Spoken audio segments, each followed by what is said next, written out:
जय हिंद, वंदे मातरम। स्वागत है आप सभी साथियों का गेंजर लर्निंग गुरुजी प्लेटफॉर्म में। तो डेली हम लोग इस चैनल पर बिहार शिक्षक भर्ती से रिलेटेड लगातार प्रश्नों को कर रहे हैं। तो जितने भी प्रैक्टिस सेट आप लोगों के लिए ला रहे हैं वो सोच लीजिए आपके लिए बहुत इंपॉर्टेंट प्रैक्टिस सेट है। बहुत सारी बुकों का निचोड़ ला रहे हैं और बीपीएससी के द्वारा ये प्रश्न सोच लीजिए जरूर कुछ ना कुछ प्रश्न पूछे जाएंगे।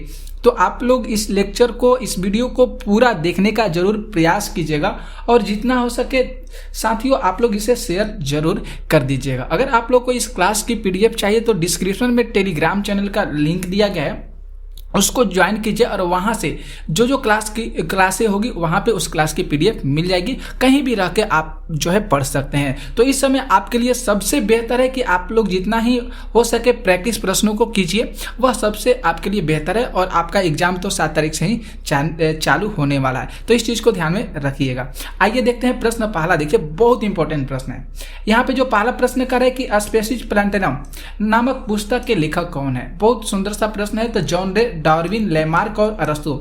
यहाँ पे देखें तो कोई भी विकल्प यहाँ पे नहीं दिया है। जो स्पेसिस प्लांटेनम है इस पुस्तक के लेखक का नाम है। तो यहाँ पे अगर हम लोग ई विकल्प को चयन करें और ई विकल्प में जो होगा इसके लेखक का क्या नाम होगा, तो जरूर आप लोग याद कीजिएगा। इसके लेखक का नाम कार्ल लिनियस हो जाएंगे, कार्ल लिनियस। ठीक है, तो स्पेसिस प्लांटेनम पुस्तक के लेखक जो है कौन है, कार्ल लिनियस है। ठीक है, प्रश्न आइए दूसरे नंबर पर देखते हैं। यहाँ पे जो दूसरा नंबर प्रश्न है कि ऑक्सेनोमीटर जो है इसका प्रयोग कहाँ पे किया जाता है। तो ऑक्सेनोमीटर का प्रयोग जो है पौधे की वृद्धि दर मापने के लिए किया जाता है। कहाँ पे किया जाता है साथियों, तो पौधे की वृद्धि दर मापने के लिए ऑक्सेनोमीटर का प्रयोग किया जाता है। ठीक है, प्रश्न आते हैं हम लोग तीसरे नंबर पे। यहाँ पे देखिए तीसरा नंबर जो प्रश्न है कि तीसरा नंबर प्रश्न है कि अस्मेक ड्रग प्राप्त होता है। अस्मेक जो ड्रग होता है ये कहाँ से प्राप्त होता है। तो बहुत धांसू प्रश्न, बहुत इंपॉर्टेंट प्रश्न है। तो ऐसे प्रश्न जरूर पूछे जाएंगे बीपीएससी के द्वारा। तो इस लेक्चर को आप लोग जरूर देखिएगा, शेयर भी जरूर कर दीजिएगा। तो यहाँ पे ए ऑप्शन बिल्कुल सही होगा। अस्मेक ड्रग जो है एक प्रकार के पेपर सोमनीफेरम के लेटेक्स से बना हुआ जो है अस्मेक ड्रग है, यहाँ से प्राप्त होता है। कहां से प्राप्त होता है, तो पेपर सोमनीफेरम के लेटेक्स से जो है अस्मेक ड्रग प्राप्त होता है। ठीक है, प्रश्न आते हैं हम लोग चौथे नंबर पे। यहां पे जो चौथा नंबर प्रश्न है कि आइबुप्रोफेन प्राथमिक चिकित्सा, जिसको फर्स्ट एड कहा गया है, बक्सों में मौजूद एक प्रकार की आम दवा है। आइबुप्रोफेन कब ली जानी चाहिए, मतलब आइबुप्रोफेन जो है ये तो प्राथमिक चिकित्सा की एक प्रकार की दवा है, आम दवा है। और इसको दिया है प्रश्न में कि इसको कब लेना चाहिए हम लोग को। तो इसको जो है जब यहाँ पे दर्द होता है, बुखार और सीने के जलन को कम करने के लिए आइबुप्रोफेन दवा का इस्तेमाल किया जाता है। और ये जो है एक प्रकार की आम दवा को श्रेणी में रखा गया है। तो देखें तो यहाँ पे सी विकल्प जो होगा ये सही हो रहा है। चलिए प्रश्न आते हैं हम लोग 5 नंबर पे। यहाँ पे जो 5 नंबर प्रश्न है कि ऊतक क्या होता है, जिसको टिश्यू कहते हैं, ये टिश्यू क्या है। तो ऊतक जो है एक प्रकार की वे कोशिकाएं हैं जो मूल रूप से दिखने में और यहाँ पे दिया दिखने में और कार्य करने में समान होती है। तो उसी को हम लोग क्या कहते हैं, उसी को हम लोग टिश्यू कहते हैं, उसी को हम लोग ऊतक कहते हैं। तो राइट आंसर जो डी है यहाँ पे सही हो रहा है। प्रश्न 6 की ओर चलते हैं। प्रश्न नंबर 6 जो है कि फेफड़े के चारों ओर की झिल्ली को क्या कहा जाता है। तो फेफड़े के चारों ओर की झिल्ली को जो है यहाँ पे फुसफुसीय आवरण कहा जाता है। क्या कहा जाता है, तो फुसफुसीय आवरण कहा जाता है, जो फेफड़े के चारों ओर की झिल्ली होती है। क्लियर। प्रश्न आइए हम लोग देखते हैं 7 नंबर प्रश्न पे। यहाँ पे जो 7 नंबर प्रश्न है कि 8 मार्च 2023 को त्रिपुरा के मुख्यमंत्री पद की शपथ किसने ली है। 8 मार्च 2023 पूछा गया है। तो बात करें यहाँ पे जो मणिक साहा हैं, ये जो है त्रिपुरा के मुख्यमंत्री के पद के रूप में 8 मार्च 2023 को शपथ ग्रहण किए हैं। कौन, तो मणिक साहा। प्रश्न आते हैं हम लोग प्रश्न 8 नंबर पे। यहाँ पे जो 8 नंबर प्रश्न है कि मार्च 2023 में ईरानी कप 2022 से 23 का खिताब किस टीम ने जीता है। तो उस टीम का नाम है शेष भारत। उस टीम का क्या नाम है? तो शेष भारत। ये आप लोग हो सकता है नाम सुने होंगे या नहीं सुनेंगे, लेकिन आप लोगों को लगेगा कि ये नया नाम है, कि ये कौन सा जो है टीम है। तो एक प्रकार की टीम है शेष भारत, जो 2022 से 23 किताब जो है ईरानी कप हो रहा था, उसमें ये जो टीम है विजेता हासिल की है। प्रश्न देखिए 9 पे, यहाँ पे जो 9 प्रश्न है कि मार्च 2023 में 5वां आसियान भारत शिखर सम्मेलन कहाँ पे आयोजित हुआ है? बहुत सुंदर सा प्रश्न है। तो ये जो है कुआलालंपुर जो है यहाँ पे आयोजित हुआ है 5वां आसियान भारत शिखर सम्मेलन। कहाँ पे आयोजित हुआ है? तो कुआलालंपुर जो है यहाँ पे आयोजित हुआ है।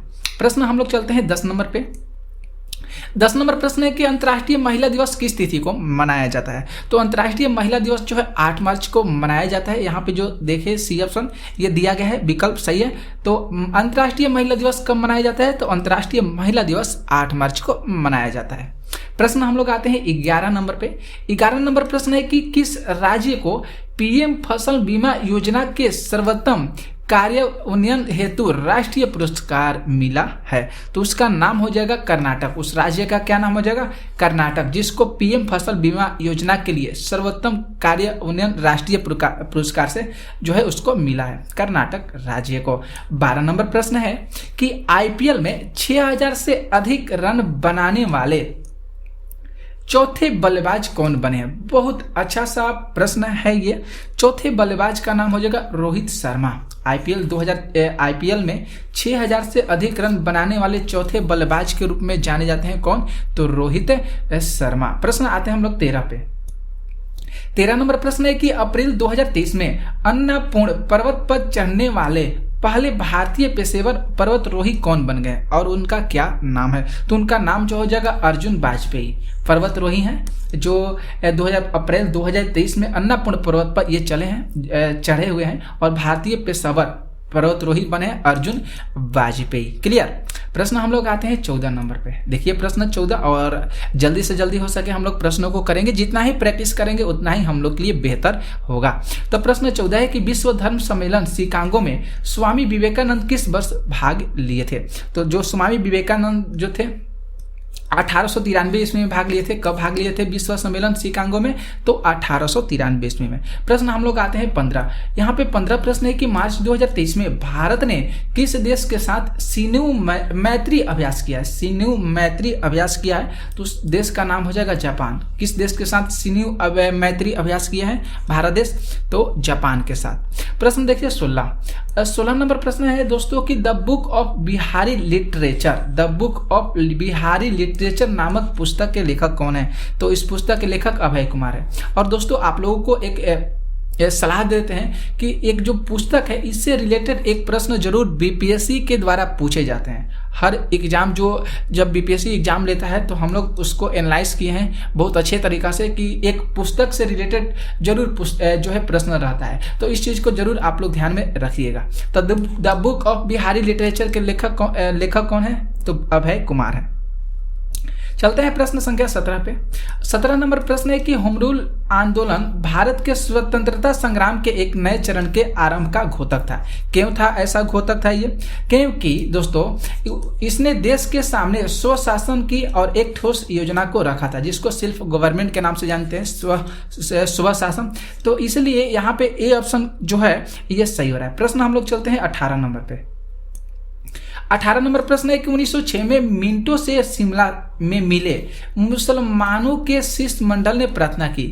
तो कहाँ से शिष्टमंडल में प्रार्थना की? तो मुसलमानों के पृथक निर्वाचक वर्ग के लिए ये जो है प्रार्थना किया गया था। यहाँ पे ए ऑप्शन जो है यहाँ पे सही हो रहा है। आगे आइए देखिए हम लोग प्रश्न देखते हैं 19 नंबर प्रश्न पे। 19 नंबर प्रश्न है कि सूची 1 और सूची 2 को मिलान कीजिए और सही उत्तर को सही तरीका से मिलान करना है। तो आइए हम लोग यहाँ पे मिलान करते हैं और देखते हैं यहाँ पे कौन सा विकल्प जो है ये सही हो रहा है। तो यहाँ पे जो साथियों विकल्प जो होगा 3, 4, 1, 2 विकल्प सही होगा। ठीक है। तो जो आनंद मठ है इसको हम डायरेक्ट यहाँ पे 3 लिख देते हैं। आनंद मठ बंकिम चंद्र चटर्जी जी का हो जाएगा। इसके बाद दी आर्कटिक होम ऑफ दी बेजाज, ये जो इसके लेखक कौन है? तो महात्मा गांधी है। इसके ये चौथा हो जाएगा। और इसके लेखक कौन हो जाएंगे? तो इसके लेखक महात्मा गांधी जी हो जाएंगे। ठीक है। आगे देखिए यंग इंडिया आपको पता है बाल गंगाधर तिलक जी का हो जाएगा। यंग इंडिया किसका है? तो यंग इंडिया बाल गंगाधर तिलक का हो जाएगा। माई एक्स पेरीमेंटस विधबुद्ध, तो ये किसका हो जाएगा? तो ये लाला लाजपत राय जी का हो जाएगा। चौथा ऑप्शन जो है यहाँ पे सही हो रहा है। तो इस चीज को जितने भी पुस्तक हैं आप लोग को बताए हैं, इससे जरूर याद कीजिएगा, बहुत इंपॉर्टेंट सा है। तो 3 4 1 2 जो है यहाँ पे सही हो रहा है। हम लोग यहाँ पर भी सही किए हैं, 3 4 1 2। प्रश्न चलते हैं हम लोग अगले नंबर 20 नंबर प्रश्नों को देखिए। 20 नंबर प्रश्न है कि निम्नलिखित घटनाओं को सही क्रम के अनुसार सजाना है। तो घटनाएं के सही क्रम के अनुसार अगर देखें तो यहाँ पे सी ऑप्शन बिल्कुल सही होगा। 2 4 1 3, 2 4 1 3 पहले नंबर पर कौन सा होगा? जिन्ना के 14 सूत्र होगा। इसके बाद साइमन कमीशन की रिपोर्ट, इसके बाद कम्युनल अवार्ड तीसरे नंबर पर हो जाएंगे और चौथे नंबर पर भारत छोड़ो आंदोलन। तो पहला जिन्ना के 14 सूत्र, दूसरा साइमन कमीशन की रिपोर्ट, तीसरा कम्युनल अवार्ड और चौथा जिन्ना के 14 सूत्र। ठीक है, नहीं भारत छोड़ो आंदोलन हो जाएगा। तो यहाँ पे देखें तो सी ऑप्शन सही होगा। चलिए अगले प्रश्नों को देखते हैं। यहाँ पे 21 नंबर प्रश्न है कि मॉन्टेस्क्यू द्वारा लिखित पुस्तक का क्या नाम है? तो मॉन्टेस्क्यू के द्वारा जो लिखा गया पुस्तक का नाम होगा the spirit of laws. The spirit of laws इनके द्वारा लिखा गया है पुस्तक है। बी ऑप्शन यहाँ पे राइट होगा। 22 प्रश्न देखिए। 22 नंबर प्रश्न है कि बिहार के भौगोलिक क्षेत्र का लगभग कितना प्रतिशत भाग जो है बाढ़ प्रभावित क्षेत्र है? तो यहाँ पे देखें तो 30 50 60 40 कोई भी विकल्प नहीं दिया है, इसलिए हम लोग यहाँ पे नन ऑप्शन जो है सही करते हैं। यहाँ पे कोई भी ऑप्शन नहीं दिया गया है। आगे देखिए प्रश्न आते हैं 23 नंबर पे। 23 नंबर प्रश्न है कि बिहार सरकार द्वारा शून्य कार्बन उत्सर्जन का लक्ष्य कब तक रखा गया है? तो कब तक रखा गया है? तो 2040 तक रखा गया है। जो बिहार सरकार जो है शून्य कार्बन उत्सर्जन जो है इसका लक्ष्य जो है 2040 ईस्वी तक रखा गया है। 24 प्रश्न देखिए। 24 प्रश्न है कि रेलवे डिब्बे का निर्माण कहाँ किया जाता है? तो रेलवे डिब्बे का निर्माण जो है पेराम्बटूर में किया जाता है। यहाँ पे जो सी ऑप्शन है यह सही होगा। आगे देखिए 25 नंबर प्रश्न। यहाँ पे जो 25 नंबर प्रश्न है, साथियों के निम्नलिखित उद्योग समुच्चयों में कौन कौन से एक के उद्योग भारत में सर्वोत्तम आधुनिक उद्योग में से एक है? बहुत अच्छा सा प्रश्न है, कहीं मत जाइएगा, प्रश्न जरूर देखिए, आपके लिए बेहतर प्रश्न है। तो बी ऑप्शन यहाँ पे सही होगा, जूट होगा, रेशम होगा और यहाँ पे कपास होगा। यहाँ पे बी ऑप्शन सही हो रहे हैं। 26 प्रश्न देखिए। 26 नंबर प्रश्न है कि भारत को कुल कितने पिन कोड क्षेत्रों में विभाजित किया गया है? तो पिन कोड क्षेत्रों में 8 कितने क्षेत्रों में विभाजित किया गया है दोस्तों? तो 8 जरूर याद कीजिएगा, बहुत इंपॉर्टेंट सा प्रश्न है कि पिन कोड क्षेत्रों में विभाजित किया गया है भारत को, तो कुल 8 पिन कोड क्षेत्रों में विभाजित किया गया है। प्रश्न चलते हैं 27 पे। 27 प्रश्न है कि कोयले के किस रूप में अधिकतम प्रतिशत कार्बन पाया जाता है? कौन से रूप में जो है कार्बन सबसे ज्यादा पाया जाता है? उसका नाम हो जाएगा एंथ्रासाइट। एंथ्रासाइट कोयला जो है सबसे सर्वोत्तम कोटि का कोयला भी माना जाता है। 28 नंबर प्रश्न है कि निम्नलिखित में से कौन सा देश की सबसे लंबी अंतर्राष्ट्रीय सीमा रेखा भारत से जुड़ी हुई है? तो उसका नाम हो जाएगा बांग्लादेश। जो बांग्लादेश से सीमा जो है सबसे ज्यादा बांग्लादेश से सीमा जो है भारत की जुड़ी हुई है। ए ऑप्शन यहाँ पे जो होगा सही होगा। 29 नंबर प्रश्न है कि दक्षिण भारत की सबसे ऊंची चोटी का क्या नाम है? तो दक्षिण भारत की सबसे ऊंची चोटी नहीं दिया गया है ऑप्शन में, यहाँ पे हम लोग नन ऑप्शन को लिख लेते हैं कि नन ऑप्शन यहाँ पे क्या होगा सही होगा, ई विकल्प यहाँ पे सही होगा। चलिए हम लोग देखते हैं 30 नंबर प्रश्न पे। 30 नंबर प्रश्न है कि भारतीय संविधान के किस अनुच्छेद में छुआछूत के कलंक से समाज को मुक्त किया गया है? कौन सा आर्टिकल है? आप लोग को बताए थे अनुच्छेद 17 हो जाएगा। कौन सा अनुच्छेद हो जाएगा? तो अनुच्छेद 17। 31 प्रश्न देखिए कि सामाजिक न्याय की सही परिभाषा कब हो सकती है? तभी हो सकती है सामाजिक न्याय की परिभाषा जब लोगों के रहन सहन के तौर तरीके पूर्ण समानता और एकरूपता होना चाहिए, तब हम कह सकते हैं सामाजिक न्याय की एक परिभाषा है। ये ऑप्शन यहाँ पे क्या होगा? ये सही होगा। आगे देखिए प्रश्न आते हैं 32 नंबर प्रश्न है कि जब राष्ट्रपति और उपराष्ट्रपति दोनों के पद खाली हैं तब कौन सा अधिकारी राष्ट्रपति के स्थानांतरण पत्र के रूप में काम करता है? सुंदर सा प्रश्न है। तो उच्चतम न्यायालय का मुख्य न्यायमूर्ति जो होते हैं राष्ट्रपति के स्थान पत्र के रूप में काम करते हैं। प्रश्न देखते हैं 33 प्रश्न है कि यहाँ पे मिलान करने वाला है नए राज्यों का गठन, नागरिकता, मौलिक अधिकार और प्रशासनिक अधिकरण की स्थापना। तो साथियों अगर हम लोग देखें तो यहाँ पे कौन सा विकल्प सही होगा? चलिए हम लोग मिलान कर लेते हैं। यहाँ पे 2 1 4 3 विकल्प जो हो रहा है ये बिल्कुल सही हो रहा है। ठीक है। तो यहाँ पे नए राज्यों का गठन, यहाँ पे दूसरा सही होगा क्योंकि भारतीय संविधान का अनुच्छेद 3 से लिया गया है। नागरिकता कौन सा लिया गया है? भारतीय संविधान के भाग 2 से लिया गया है। यहाँ पे इसका पहला होगा और इसका दूसरा होगा, ठीक है। आगे आते हैं मौलिक अधिकार की बात करें तो मौलिक अधिकार जो हो जाएगा भारतीय संविधान के भाग 3 से लिया गया है और प्रशासनिक अधिकरण की स्थापना यह भारतीय संविधान का अनुच्छेद 323(1) के अंतर्गत लिया गया है। तो ए ऑप्शन यहाँ पे बिल्कुल सही होगा दोस्तों। ए ऑप्शन यहाँ पे क्या होगा? सही होगा। 2, 1, 4, 3 विकल्प सही हो रहे हैं। 34 प्रश्न है कि अर्थशास्त्र में मांग का क्या अभिप्राय है? तो अर्थशास्त्र में मांग का अभिप्राय है कि वस्तु की इच्छा के साथ उसे खरीदने के लिए साधन की उपलब्धता तथा वस्तु खरीदने के लिए साधन व्यय करने की तत्परता का होना, वही जो है अर्थशास्त्र की मांग का अभिप्राय को प्रस्तुत करता है। 35 नंबर प्रश्न देखिए, कह रहा है कि 1948 की औद्योगिक नीति में उद्योगों के कितने वर्गों में विभाजित किया गया है? तो उद्योगों को जो है इनमें से देखिए यहाँ पे किसी वर्ग में नहीं, यहाँ पे ये ऑप्शन बिल्कुल सही होगा। यहाँ पे कोई भी ऑप्शन जो है नहीं दिया गया है, यहाँ पे डी ऑप्शन को सही करिएगा। 35 के बाद आते हैं 36 नंबर प्रश्न पे। 36 प्रश्न है कि भारत में अणु शक्ति उत्पादन केंद्र कहाँ पे है? तो अणु शक्ति उत्पादन केंद्र तारापुर में हो जाएगा। यहाँ पे ए ऑप्शन बिल्कुल सही होगा।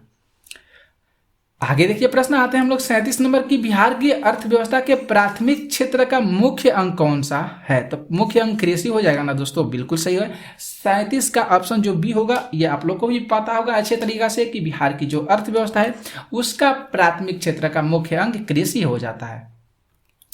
38 नंबर प्रश्न है कि यहाँ पे कि सबसे अधिक बोली लगाने वाले को भूमि राजस्व वसूल करने का अधिकार देने की व्यवस्था का प्रारंभ सर्वप्रथम किसने किया है? अच्छा सा प्रश्न है। तो वारेन हेस्टिंग्स के द्वारा किया गया है। किसके द्वारा किया गया है जो भूमि राजस्व वसूल करने का अधिकार? तो वारेन हेस्टिंग्स के द्वारा।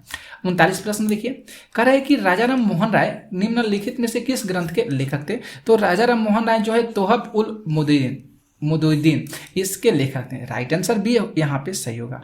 और 40 नंबर प्रश्न देखते हैं, कह रहा है कि 1908 ईस्वी से 6 वर्ष के कारावास की सजा स्वतंत्रता संग्राम के किस उग्रवादी नेता को दी गई थी? बहुत अच्छा सा प्रश्न है। तो बाल गंगाधर तिलक को दी गई थी। यहाँ पे दोस्तों बी ऑप्शन सही हो रहा है। तो आज की क्लास में हम लोग 40 तक प्रश्न किए। कैसा लगा आप लोगों को क्लास जरूर कॉमेंट करके बताइएगा। जितना हो सके आप लोग इसे शेयर जरूर कर दीजिएगा। मिलते हैं नेक्स्ट वीडियो में ऐसे ही धमाकेदार प्रश्नों के लिए। तब तक लिए जय हिंद, जय भारत, बाय बाय।